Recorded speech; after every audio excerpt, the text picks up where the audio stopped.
Pessoal, que alegria iniciando 2026. Vamos começar de novo. Pessoal, que alegria começando 2026 com o nosso podcast Anápolis Pode Mais. Eu vou te falar, não poderia ser em melhor companhia. Estou recebendo hoje o meu amigo, novo presidente da Câmara de Dirigentes Lojistas de Anápolis, a nossa querida CDL, meu amigo Luiz Miguel Mendes. Luiz, que prazer te receber aqui, nosso primeiro convidado de 2026. Quais as expectativas aí, Luiz, para esse ano? Bom, para mim dizer que é uma honra estar aqui e uma honra ser o primeiro. E as expectativas para esse ano são muito grandes. Nós temos aí uma intenção de realizar um grande trabalho em conjunto, em união, poder público, poder privado, entidades classistas, todos juntos em prol de uma Anápolis que pode mais. Sem dúvida. E eu tenho o prazer de conhecer o Luiz já há alguns anos. Nós moramos juntos ali no residencial Jardins do Lago. Foi mesmo. Um local muito aconchegante, né? Um local muito joia. Tivemos ali uma festa junina que ficou para a história. O pessoal comenta até hoje. Primeira e única, né? Primeira e única. E tivemos um relacionamento que foi estreitado ali quando nós morávamos lá. Hoje, nenhum de nós dois moramos lá mais no Jardins do Lago, mas temos um carinho muito grande por aquela região, pelo Parque JK. Esperamos poder fazer algo. Eu continuo no grupo de mensagem do Jardins do Lago. Eu tô lá para ir vendo o que acontece. Eu te vejo lá de vez em quando, você posta lá, eu tô lá também. E a gente percebe que tem um pessoal novo, né?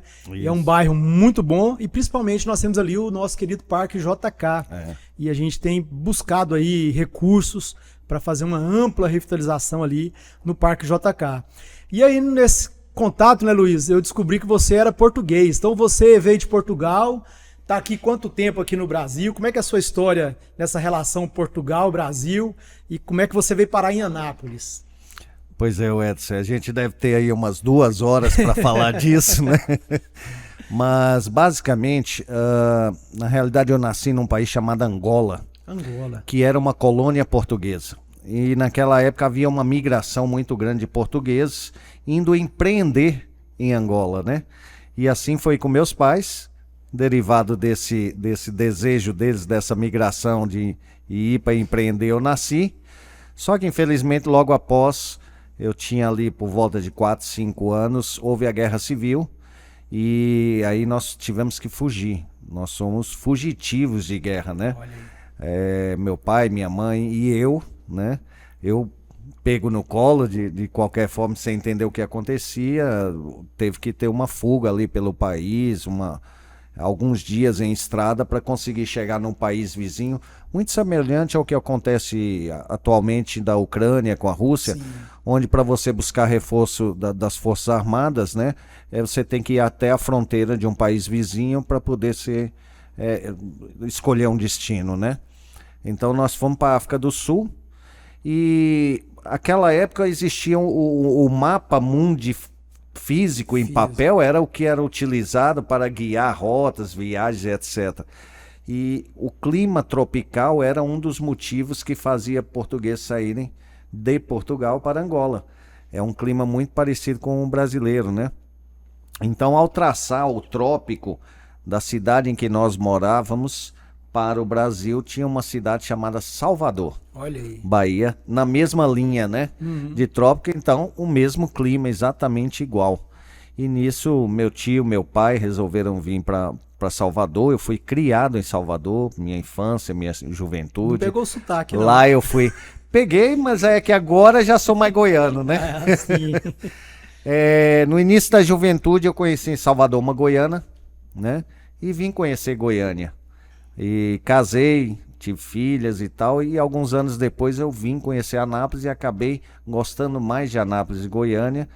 E estou aqui desde 98. Que né? maravilha. E agora anapolino, né, de fato, anapolino titularizado, né? Eu fiquei sabendo Cidadão. que teve um vereador que te concedeu. Um vereador chamado Ederson Lopes me concedeu esse privilégio, né, de ser o que eu carregava no coração, né, o que eu trazia de valor e de emoção pela cidade de Anápolis, pôde ser tangibilizada, né, num decreto, e eu fiquei muito feliz com essa honraria. Então você já está quase os 30 anos aqui na cidade de Anápolis. Sim. Em 2026, 2028 vai completar 30 anos. Tem que fazer uma festa aí. Temos que fazer 30 anos de Anápolis, né? Luiz, você é um empresário de sucesso. Sua empresa é a Telecom. A Tempo. Tempo Telecom, é isso? Isso. Tempo Telecom. E você se envolveu, entrou de cabeça na CDL como diretor. E agora você está assumindo a presidência da CDL. Eu quero entender como é que você vê o comércio de Anápolis, né? O centro da cidade, esse comércio do centro da cidade, mas o potencial econômico de Anápolis também. Então essa questão, como você conhece bem o centro da cidade, existem projetos para revitalizar o centro. Nós vamos passar agora por uma atualização do plano diretor, que é uma lei que vale para cada 10 anos. Então nós temos uma grande oportunidade nesse primeiro semestre de 2026 para acertar nesse novo plano diretor e não só pensar Anápolis para os próximos 10, mas 20, 30, 40, 50 anos, como Curitiba está fazendo. Então eu quero saber do seu diagnóstico, da sua visão da realidade que nós estamos hoje e pela sua experiência de conhecer diversos estados, diversas cidades, diversos países, o que você acha que tem potencial em Anápolis e que nós precisamos aproveitar a oportunidade agora para poder implantar no nosso município para que a gente possa alavancar, Luiz. Eu queria te pedir licença para iniciar de uma forma um pouquinho anterior, que é o porquê de me tornar presidente da CDL, Sim. que é um cargo voluntário, né? Eu carrego comigo as crenças da vida, né? Sou cristão e valores são aquelas coisas que a gente não abre mão, né? Durante a minha trajetória como empresário, para ser hoje o que rotulam como empresário de sucesso, houveram marcas, houveram dificuldades, houveram momentos difíceis, né? Eu já quebrei, tive que aprender com a parte mais difícil do negócio, que é ter o insucesso de um negócio, né? E eu conheci a CDL num desses momentos, né? E eu vi na CDL, na missão, no propósito, a chance de alguém ajudar alguém a passar por momentos melhores ou por atenuar momentos piores, né? A CDL pode ser uma ferramenta de apoio, um braço, uma voz, um conselho, N ações para o pequeno empreendedor, para que ele não desista do seu sonho. E como eu vi isso na CDL, me aproximei muito e tive a oportunidade de ir crescendo junto com a CDL, eu entendi que em algum momento eu teria por missão, por obrigação, devolver isso para Anápolis, devolver isso para a cidade. Então, a minha decisão de assumir a presidência, abrir mão de tempo precioso de gestão das minhas empresas, que hoje não é só uma, são 3, né? Várias unidades e vários negócios diferentes. Fala aí, o Bendito está em reforma. O Bendito está em reforma, mas amanhã já está no ar, já está funcionando. No sábado já tem feijoada. Temos uma rede de barbearias 1008 e que vai em franca expansão. E, enfim, trabalhamos bastante. Mas eu tive que... o maior desafio meu foi como conciliar, organizar tempo, preparar meus filhos para assumirem funções e responsabilidades dentro da empresa, minha esposa, me auxiliar. Então a família foi muito importante, que é outro pilar dentro dos meus valores, né? Nós temos Deus, nós temos a família, nós temos a ética, são pilares consistentes para que eu possa cumprir essa missão de gratidão. Seu filho, de inclusive, devolver... da CDL Jovem, né? É o presidente da CDL Jovem, Qual o nome Luan dele? Samuel Mendes. Luan Samuel Mendes. E esses valores aí que você citou, Luiz, são valores que infelizmente hoje estão sendo muito atacados, né? E eu creio que o seu exemplo de vida, seu exemplo pessoal, serve de inspiração para outros empreendedores, porque você é um empreendedor de sucesso e que tem esses pilares. E isso serve de inspiração para mostrar o caminho do sucesso para quem Eu creio nesses pilares, são a minha fonte de vida, E se eu pudesse dar um conselho às pessoas, eu diria que tenha pilares, tenha Deus, tenha família, tenha propósito na sua vida, que o sucesso é uma consequência. Sem dúvida. Né? Alcançar objetivos torna-se uma consequência. Então a gratidão e o poder fazer por pessoas. Eu tenho um desejo muito forte, Edson, de que nessa gestão a gente deixe de ver empresas fechando em Anápolis. Que nessa gestão a gente possa pegar pequenos empreendedores, uma confeiteira, um boleiro, um jardineiro, talvez uma costureira, né? E ensinar essas pessoas o que é ter uma empresa, as responsabilidades, como evitar riscos, como prosperar, como fazer um negócio bem feito, né? E essas pessoas, ao final da nossa gestão, terem crescido em vez de terem fechado e recuado. Deixa eu abrir um parênteses desse ponto que você tocou. Você falou que já quebrou. Hoje você tem 3 empresas. As pessoas, às vezes, aqui em Anápolis, a gente percebe que elas batem muito na questão política do porquê muitas lojas, comércios, indústrias fecham na cidade de Anápolis. Você não é alguém do meio político, você é alguém do meio empresarial.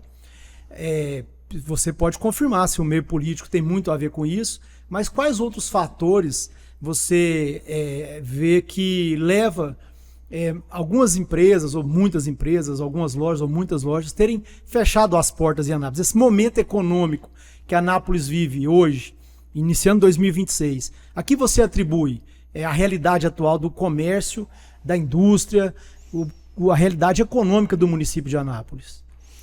Bom, o que eu vou dizer talvez desagrade alguns, mas é o que eu penso e a minha opinião. Nós temos, e esse indicador vem, Extra Anápolis, vem de Brasil, nós temos um dos povos mais empreendedores do mundo. Percentualmente, em termos de empreendedorismo, nós estamos ali nos top 10, tá? Então, isso demonstra que o brasileiro gosta de empreender, se arrisca, investe, gosta de fazer acontecer. Mas, por outro lado, nós temos um dos povos que menos planeja, menos é dedicado ao estudo, ao entendimento. Então, é assim, na minha visão, e esse foi o motivo da vez que eu tive problema, que eu quebrei a empresa, eu não estava preparado para a empresa. Então, na minha opinião, a maior parte é de um empreendedor mal preparado para lidar. Aí entra a parte pública, a parte política, com tanta burocracia, com tanta responsabilidade que é gerir uma empresa. Entender a divisão dos impostos, os entes, as obrigações, as certidões, os alvarás, as guias que têm que ser recolhidas, as declarações que têm que ser feitas, os documentos que têm que estar aptos.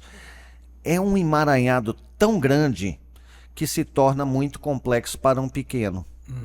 E aí, se eu posso dizer aqui, entre aspas, responsabilizar o poder público por algo, é por tanta complexidade. Facilitar a vida do empreendedor é facilitar a geração de emprego, é facilitar a melhoria da qualidade de vida, é facilitar o crescimento de uma cidade, né? Então, se eu pudesse fazer um pedido para o poder público, seria de pensar políticas públicas que facilitem a vida de empresas, né? Ou de empreendedores, facilitem do ponto de vista de gestão, de gerir, de entender, de fazer. A reforma tributária que está vindo aqui agora, ela traz esse viés de simplificar a parte tributária fiscal, né? Mas ao mesmo tempo traz uma carga a mais. Aumenta a carga. Alguns setores se tornam com risco até de viabilidade de negócio. Então a gente precisa desacelerar essa carga e simplificar o processo para que mais pessoas consigam entender suas responsabilidades, entender ao que devem estar atentos para que mais empresas tenham sucesso. Então essa é a minha opinião, minha visão. Sobre o centro que você perguntou e o momento econômico de Anápolis, eu vejo que nós estamos atravessando uma era de gestões, tanto privada, até mesmo nós de classistas, né, das entidades, de pouca união e pouco diálogo. Apesar de termos tido ações públicas voltadas ali para infraestrutura, uma hora para a saúde, hora para a educação, mas sempre muito isoladas, a gente não consegue ver uma visão e um planejamento estruturado para a cidade. E neste momento eu começo a crer que estamos iniciando uma fase de estruturação. Pela primeira vez em muitos anos eu estou ouvindo vereadores, o executivo, chamar o privado, chamar os empresários, conversar, dialogar e perguntar o que você acha? Isso, é importante. Por onde você acha que devemos ir? Né? A ação do prefeito Márcio de falar de revitalizar o centro é muito mais do que embonecar ruas, do que fazer paisagismo em canteiro de flores. Revitalizar o centro significa resgatar a história, significa resgatar a economia municipal, significa resgatar negócios que estão morrendo, significa resgatar imóveis que estão depredando. Há um conceito aí tão grande e um resultado tão grande que, em se conseguindo fazer essa requalificação do centro, Anápolis vai se impulsionar muito devido a isso. Porque este ato no centro da cidade vai culminar com semelhantes para os centros que nós já temos comerciais em outros setores, nos bairros. Ou quer dizer para mim que a Jaiara não é um grande centro? A Jaiara é maior que cidades que nós temos em Goiás, então é um grande centro e dá para fazer muita coisa lá.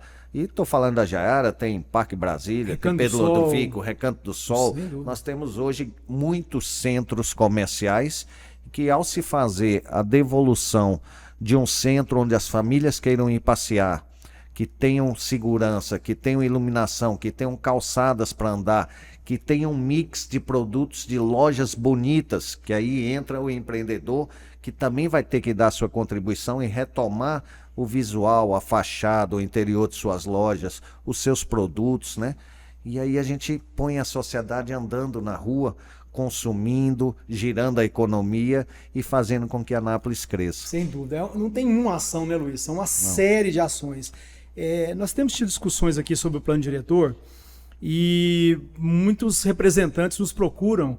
Um deles é o setor de bares e restaurantes, que a postura procura aplicar a lei, né, o código de posturas, e organizar a questão da acessibilidade nas calçadas, que às vezes as calçadas são tomadas 100% por mesas, cadeiras, a questão do som, música ao vivo, e às vezes os bares, restaurantes estão em áreas residenciais, que traz a incomodidade do som ao vivo, de uma música, não tem um isolamento acústico. E, ao contrário disso, nós temos um centro que, no período da noite, é um centro fantasma, morto, que não tem nada. E nós temos, além disso também, eu tenho pensado, refletido, conversado sobre isso, nós temos o e-commerce, que hoje é muito forte. Então, a maioria, muitas compras são feitas de maneira online. A pandemia acelerou um pouco isso. Eu queria saber a sua opinião sobre algo que eu tenho começado a discutir nessa atualização do plano diretor. Qual é a vocação hoje para o centro da cidade? Você falou dessa parte histórica, que eu acho importante, resgatar essa história, prédios históricos que nós temos no centro e talvez criar uma zona de flexibilização dessa questão sonora e de calçada, levar para o centro uma área onde seja permitido, como exceção, de que se ocupe as calçadas, de que se tenha o som ao vivo, extrapolando um pouco ali o que é estabelecido no código de posturas, para talvez trazer uma vida para o centro da cidade à noite, onde você vai tirar talvez de locais onde existe uma incomodidade com relação à vizinhança, e você traz para o centro que você tem locais ali que você não tem uma vizinhança residencial, somente comercial. O que você pensa sobre isso? Qual é a vocação que você acha que nós precisamos trabalhar, focar? Porque o plano diretor fala de direcionamento, diretriz para os próximos 10 anos. Qual é o direcionamento que nós precisamos dar para o centro da cidade de Anápolis? Nós temos, eu vou dividir em duas etapas aí, Ederson. Nós temos 2 projetos hoje, né? O plano diretor e temos o de requalificação do centro. Sim. Nós fomos convidados, nós, CDL, fomos convidados pelo prefeito a participar de um trabalho técnico junto à secretaria, com o secretário Tiago Sá, os engenheiros, para discutir e falar sobre esse projeto de requalificação. Ao ser convidado, já nas primeiras reuniões, eu entendi que precisávamos, da nossa parte, buscar um conhecimento mais técnico para não entrar só em subjetividades. E aí eu convidei para presidir o núcleo nosso que vai tratar agora, nos próximos dias, da requalificação do centro, o arquiteto urbanista Flávio Aleixo. Sim. Que foi Meu quem amigo. fez, você conhece, fez o Parque Ipiranga, o projeto, e tem N projetos aí no Brasil e agora no exterior também, né? Então, entende e conhece o assunto. Sem dúvida. E já fiz meia dúzia de reuniões com o Flávio, com o Tiago, e caminhou para nós termos um centro. Imagina uma fruta com caroço. O caroço da manga, vamos dizer, né? O miolão ali do centro, Engenheiro, 15 de dezembro, 7 de setembro, seria o nosso grande shopping. A gente chama de quadrilátero Isso. central ali. A gente pega aquilo e entende exatamente como um shopping comercial. As ruas têm que ser largas, acessíveis, lisas, planas, iluminação bacana, frente de loja padronizada, despoluição visual. Isso vai ser tratado, precisa ser tratado no plano diretor. Precisa se entender uma forma de despoluir o centro, né?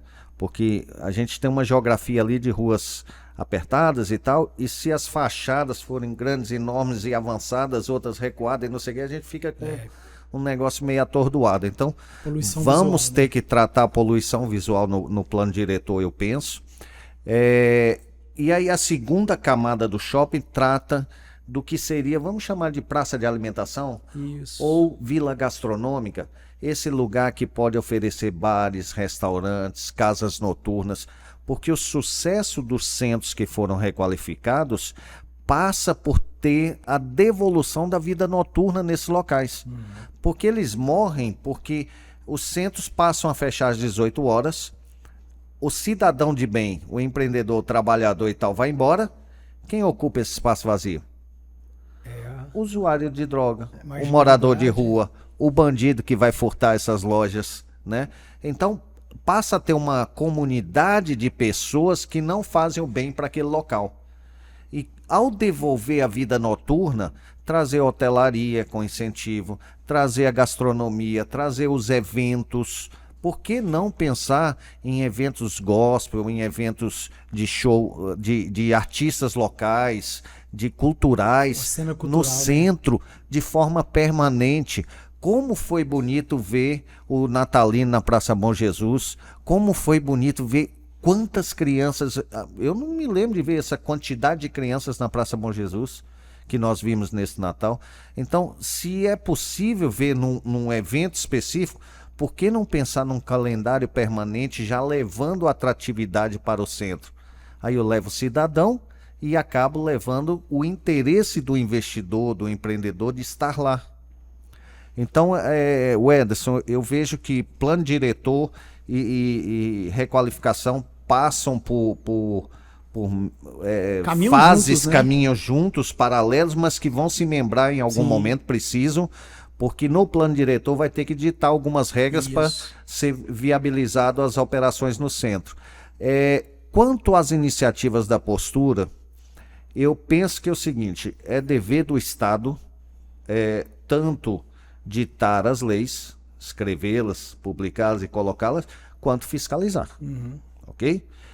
E alterar aquilo que precisa E alterar alterar. e remodelar. Eu não concordo muito com o Estado ser omisso na aplicação de fiscalização por sei lá quanto tempo e de repente falar disso, tem uma lei lá de 20 anos atrás, eu vou aplicar hoje. Não pode, não pode. Há que haver o bom senso. Foram empregados pessoas ali, foram feitos investimentos nesses inúmeros estabelecimentos. E houve a ausência da entendeu? fiscalização. E houve a ausência do Estado. Isso. Houve ausência, quando eu falo Estado, o Estado de Direito, não o Estado poder público. Houve ausência ali da fiscalização que permitiu que fossem feitos ocupações de calçada, som ao ar livre, não tratamento acústico, etc. Não concordo com chegarem de uma hora para outra e dizer acabou, está escrito lá, você tem a obrigação de saber e agora não é assim mais, fecha seu negócio. Não é justo. Eu concordo. Nós eu entendo que o poder público tem que entender que empresas geram empregos, emprego gera qualidade de vida, gera o ser humano, né? Qualifica o ser humano, põe dignidade na praça, no mercado. Então a gente tem que tomar cuidado com essas ações, né? E postura, a Polícia Civil com as blitz aí da lei seca, que é devido, tem que fazer e tal, beleza e tal. Mas então também vamos fazer com a mesma intensidade contra a captura de traficantes que estão matando vidas ao colocar droga nas crianças e vender e repassar. Vamos usar a mesma intensidade, porque não pode só intensidade para um lado e não ter para o outro. Vamos equilibrar o bem na cidade para a gente conseguir qualidade de vida. Você tocou nesse assunto aí, dessa questão de você não pode ficar omisso da fiscalização durante décadas e depois querer cumprir em um mês, em 6 meses. Eu vejo duas situações que a gente precisa observar, inclusive na atualização do plano diretor. Primeiro, o comércio atacadista ali no centro da cidade. Todo mundo concorda que não cabe mais um comércio atacadista no centro de Anápolis. Não. Até devido ao tráfico pesado, à ocupação das calçadas, das ruas, pelas empilhadeiras.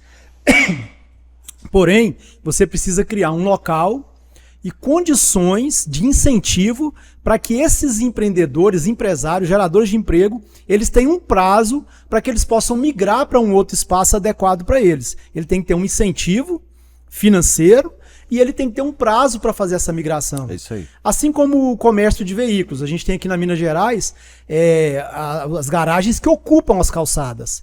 E aí você precisa também criar um espaço adequado, parece que a vocação é a Avenida Brasil Sul, onde seja um espaço adequado para que esse comércio migre para essa região, para que a gente tenha uma Avenida Minas Gerais, onde as calçadas sejam desocupadas.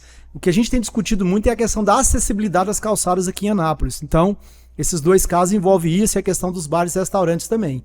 Mas o que a gente culmina aqui, chega num ponto em comum, é que precisa de estabelecer um local e dar um prazo para que haja essa transição. E eu fico muito feliz de ouvir você falar que vocês, empreendedores, comerciantes, a CDL e profissionais qualificados estão em contato com o poder público, com o secretário Tiago de Sá, para que possam buscar soluções para isso. E nós aqui na Câmara Municipal também estamos envolvidos nesse processo.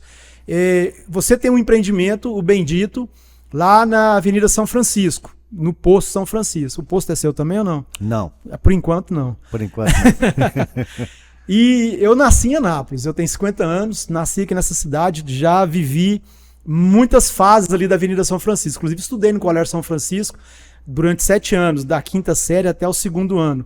E minha mãe e meus pais moram ali na região da São Francisco, então é uma região que eu conheço bem ao longo desses últimos 50 anos.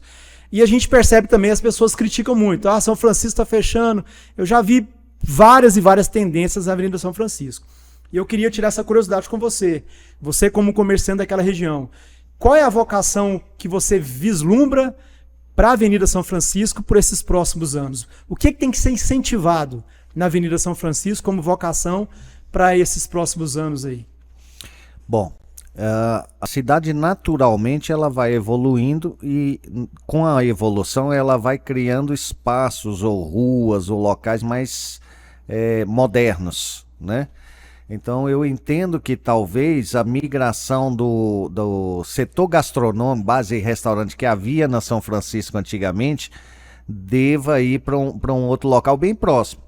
Eu estou vendo ali o nascimento do hub urbano na JK com muito bons olhos para um novo pilar comercial para esse ramo. Já São Francisco, eu estou vendo mais aquela parte de serviços, salões, clínicas de estética, academias. Me parece mais aquela avenida de chegada em casa, onde eu tenho ali o mix das coisas que eu uso, wellness ou de comodidade, né? Então eu penso que aquela era de bares e restaurantes da São Francisco não volta, tá? Isso é importante. Tanto que a gente vê hoje, basicamente nós estamos em 3 estabelecimentos, contando o Bendito, né? Tem um outro do outro lado da rua um pouco mais acima e o japonês do outro lado. Então são 3 basicamente que restaram. O Bendito tem uma característica que ali se usa do posto, sim, do Lava Jato, tem um mix ali, tem um pequeno centro de serviço, então tem uma vida diferente dos demais que precisam levar o cliente até a sua porta. A gente já tem uma naturalidade do cliente ir até o Bendito, é diferente. Então nós entendemos que a São Francisco vai mudar de ramo de atividade, né? Mas precisa de novo do plano diretor olhar para São Francisco. Por algum tempo, por exemplo, foram construídos calçadas independentes. Ao fazer a minha calçada do jeito que eu quero, eu crio um degrau. Sim, foram vistos, estão lá vários degraus, né? E tira a acessibilidade.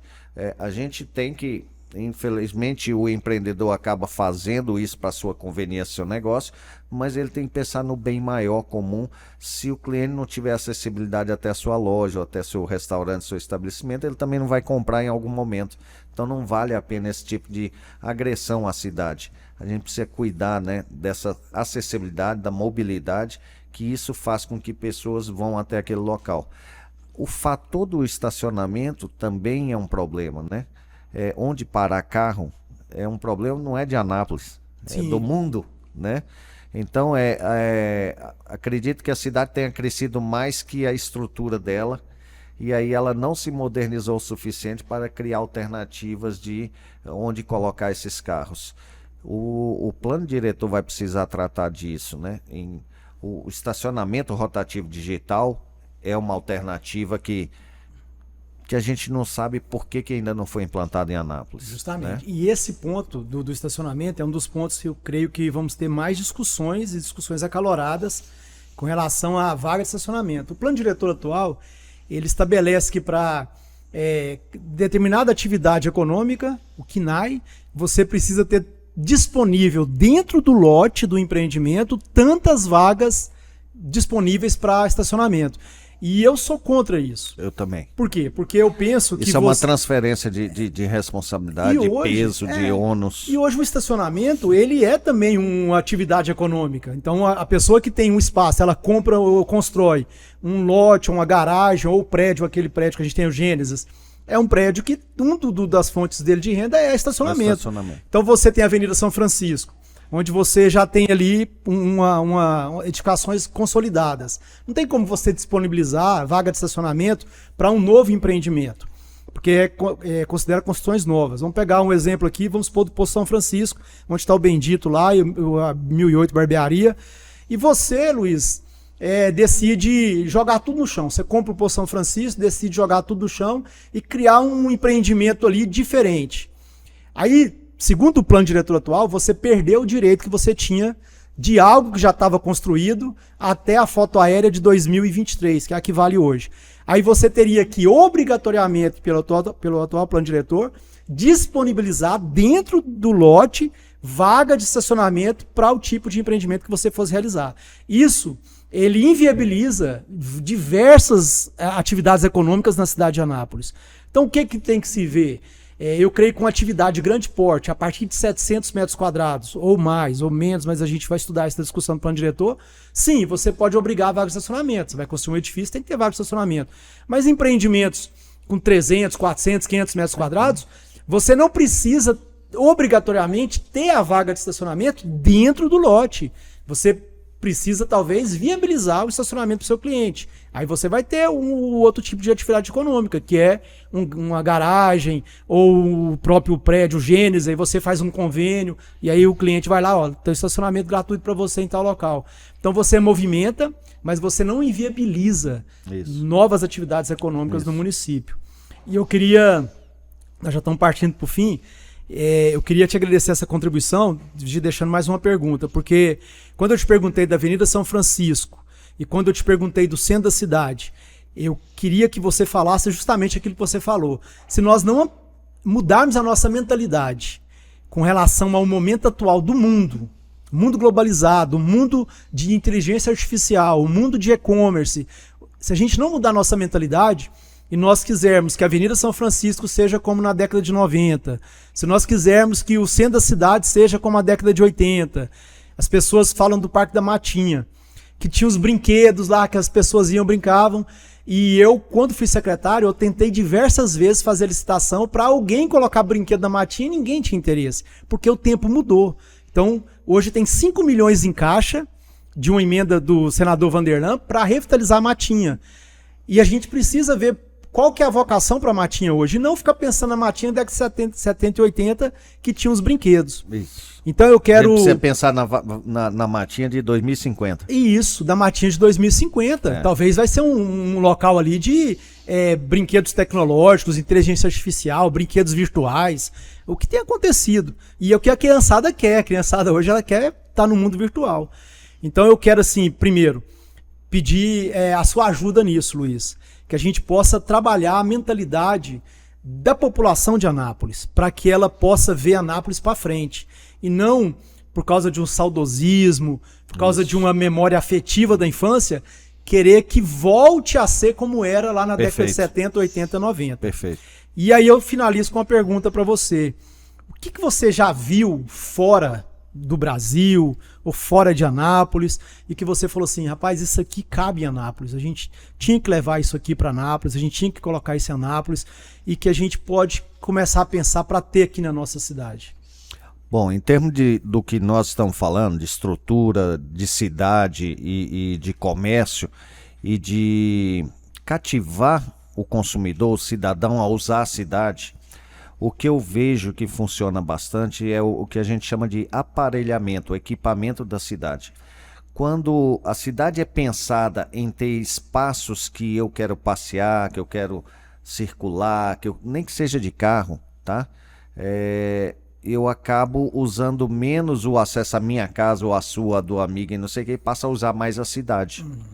Então, nós temos algumas cidades, eu não vou citar aqui agora quais para não criar polêmica, mas tem algumas cidades, tanto do Brasil quanto fora, que foram feitos estudos e foram feitas reformas, revitalizações, requalificações, que trouxeram mais aparelhamentos, estudando as vocações do seu público, do seu clima, né? Não é a mesma coisa fazer na Serra Gaúcha o que vai ser feito em Anápolis.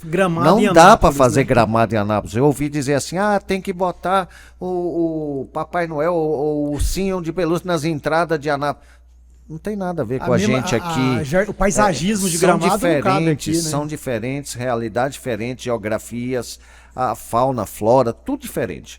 Então, dentro do nosso contexto aqui, o que a gente pode pensar e deve falar para o cidadão anapolino é assim, a gente precisa ter uma cidade que seja gostosa da gente passear, que nos dê prazer sair de casa, sair do nosso trabalho e usar, no bom sentido, a cidade. Avenidas bonitas, desfrutar parques bonitos, lugares, centros bonitos. E esses aparelhamentos, eu não estou falando nem de brinquedos, nem de equipamentos de academia. Espaço, né? Eu estou falando de espaços, né? Coisas que têm funcionado bastante, que vai ao contrário que muita gente pensa. Alargamento de calçada, estreitamento de via de carro. Olha só. Nós falamos que o carro aumenta, que a frota de carros aumenta e tal, e alargamento de calçada. Por quê? Porque quando eu ponho todo mundo para andar de carro, eu priorizo só asfalto, eu tiro o cidadão de usar a cidade. Sim. Eu ponho ele dentro do carro indo para casa. Quando eu ponho uma calçada melhor, mais gostosa, com mais atratividade, com mais prazer pelo usar, ele para o carro e vai usar a cidade. Eu tenho que usar essa palavra que eu custei aprender a falar ela, que é o que você está falando aí. Pedestralização. Pedestralização, exatamente. Essa é difícil, viu? Essa é difícil. Então eu vejo que a gente tem um grande trabalho de cultura de Anápolis, tem um trabalho, um esforço da gente olhar para essa vocação, que é uma palavra que você usou bastante aqui hoje, e que é preciso ver. Não podemos mais fazer Anápolis para 1980 mesmo. Nós temos que fazer Anápolis para 2050. O ano passado saiu o levantamento do IBGE com uma projeção para nos próximos 11 anos Anápolis chegar ao dobro de população. Que cidade nós vamos ter com o dobro de população? Se isso realmente se efetivar em 11 anos, é muito pouco para dobrar de 400 para 800 mil. Algumas coisas têm que acontecer para isso se efetivar. Eu achei meio... virar Uberlândia. Eles devem ter feito algum estudo muito embasado para divulgar isso, mas é quase virar uma Uberlândia. Uberlândia nesse momento deve ir para 1,5 milhão, né? O que nós vamos fazer para essa expansão? O que nós precisamos? E um pedido, Ederson, a tal da Manchester Goiana, a tal da Anápolis, que trouxe povos estrangeiros para empreender, comercializar e virar referência no país. Antes de conhecer Anápolis, eu conhecia como a cidade do arroz. E eu não lembro eu não tenho na história terra aqui plantando arroz. Distribuía arroz, né? Ensacava arroz, produzia arroz do ponto de vista comercial e servia o Brasil. Eu já comprei arroz lá na cerealista lá, que o cara vinha, peneirava máquinas, né? e colocava no saquinho. Então, e isso foi feito por colônias árabes e tal, que vieram para cá empreender, criaram esse polo atacadista e tal. E o anapolino? Eu me entristeço de ouvir o anapolino dizer, olha, eu prefiro comprar na Amas do que ir no centro ou no Jundiaí. Eu prefiro ir em Goiânia, porque o shopping lá é mais bonito. Nós moramos em Anápolis. Quando a gente deixa de comprar em Anápolis, a gente deixa de colocar uma moedinha, um dinheirinho referente àquela compra nos cofres da prefeitura, deixa de ter uma creche, deixa de ter um posto de saúde, deixa de ter um asfalto, deixa de ter uma escola pública no bairro. Nós precisamos conscientizar o nosso anapolino a querer também que Anápolis seja a melhor cidade para se viver. Sem dúvida. E pensar Anápolis para frente. Outra situação que eu vejo, é muito bom conversar com você, eu quero encerrar aqui por causa do tempo, mas eu preciso aproveitar a sua presença, Luiz. Eu vejo assim, às vezes a gente entra numa guerra boba com Aparecida, com Rio Verde. Eu acho que cada cidade tem a sua vocação. A Aparecida nunca vai ser um lugar como Anápolis, não tem como. A geografia, a tendência, não tem como. Todo o favorecimento para desfrutar ali do ombreamento com a capital, Com a capital, né? Não tem como ser um local tão agradável para se viver, para se morar como Anápolis. E mudou, aquilo que a gente falou da mudança da São Francisco, por exemplo, a Aparecida é uma cidade que mudou, e mudou por naturalidade, porque tinha que mudar. Ela nasce dormitório. As pessoas que trabalhavam em Goiânia naquela época iam morar em Aparecida porque era mais longe e era mais barato. Isso. Né? Não é porque era o melhor lugar, nem tinha a melhor estrutura. Não, é porque era mais barato por ser mais distante. Só que com a chegada da indústria, com a chegada do comércio, com a chegada da estrutura comercial ombreada ali por ser divisa, né, de rua com Goiânia, acaba que essa concepção muda e esse público muda. Isso. E aí passa a ter consumo local, passa a ter economia local, passa a ter vida própria e estourando. Então eu não acredito mais que a gente volte a ser a segunda e passe a Aparecida. Acho que temos que cuidar de nós. Então, nós temos que olhar para dentro. Temos que usar os demais como abalizadores, como indicadores. Vem cá, como é que nós estamos no cenário? Tem gente crescendo, tem gente caindo. Como é que nós estamos crescendo? Nosso PIB está crescendo, nossa qualidade de vida está crescendo, nosso IDH está crescendo. É isso que nós temos que olhar. Justamente. Usa os demais como abalizadores, não como concorrência ou disputa, nada disso. Olha, Luiz, o que a gente tem em Anápolis que nenhum outro município tem? Por exemplo, a gente tem base aérea. Nenhum outro município do estado tem base aérea. O que a gente explora economicamente dessa base aérea? Eu me lembro da jornada do Anastácios buscando trazer empresas com defesa, para trazer as empresas de fabricação, de armamento, de munição aqui para a região. Porque é Anápolis que tem aqui. Outra região, outra cidade não tem o que a gente tem. A gente tem uma base aérea. Então, será que a gente tem pensado em aproveitar economicamente, ter essa base aérea aqui? O que a gente tem que outros municípios não têm? Então, a gente tem um polo universitário, a gente tem uma unievangélica aqui em Anápolis. Será que a gente tem pensado em aproveitar isso? Nós temos o segundo maior polo farmoquímico da América Latina. Lá, justamente. Sabe onde é que acontece a feira de exposição do polo farmoquímico? Em Goiânia. Em São Paulo. Em São Paulo, Tá aqui o polo. Tá aqui, trazer para cá. Porque, e de frente ao polo farmoquímico está um centro de convenções ocioso. Então. Que comporta facilmente grandes eventos. Nós temos que trabalhar as nossas vocações que nós temos aqui dentro. Nós temos como fazer, por exemplo, o turismo religioso. Turismo religioso. Nós temos uma vocação religiosa muito forte. Anápolis é muito forte, tanto no evangélico quanto no católico. Claro. E por que não criar roteiros de turismo religioso? Isso movimenta a economia, isso é bom para a cidade, isso traz coisas boas já que temos um povo muito religioso, por que não eventos religiosos? A gente tem uma montadora de veículos aqui que está ampliando a sua produção. Então é isso que eu falo quando eu falo daquela briga boba, porque às vezes a gente fica brigando com a Aparecida, com o Rio Verde, brigando com outros municípios, e nós não olhamos para aquilo que só nós temos e que nós precisaríamos explorar para atrair a localização geográfica, o trevo do Brasil, tudo isso. A gente às vezes fica querendo competir com algo que às vezes a gente não vai conseguir ganhar, devido ao que ele tem, mas nós temos coisas que eles não têm. Mas nós vamos vencer, Luiz, e nós temos 6 meses aí para dar uma direção para Anápolis. Eu queria dizer que eu estou muito confiante, porque sabe aquele sincronismo de pessoas querendo bem para Anápolis? Eu estou vendo uma prefeitura engajada em fazer coisas diferentes e melhores para Anápolis, uma Câmara unida e fazendo coisas para o bem de Anápolis, as entidades de classe falando em união e querendo se juntar com os poderes públicos para fazer coisas boas para Anápolis.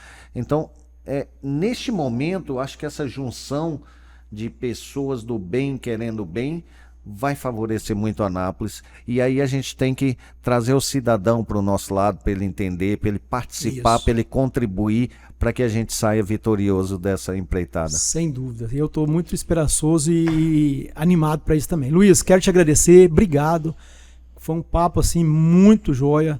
E nós vamos fazer vários cortes aí, mandar para você também, para você fazer os seus lá, para a gente divulgar e trabalhar a cabeça das pessoas e ouvir também críticas e opiniões para que a gente possa avançar nesse plano diretor, porque nós temos 6 meses para dar uma direção para Anápolis para os próximos 10, 15, 20, 30, 50 anos. Eu quero que você quero te pedir para que você possa encerrar olhando ali para a sua câmera e dando um recado aí para a população anapolina.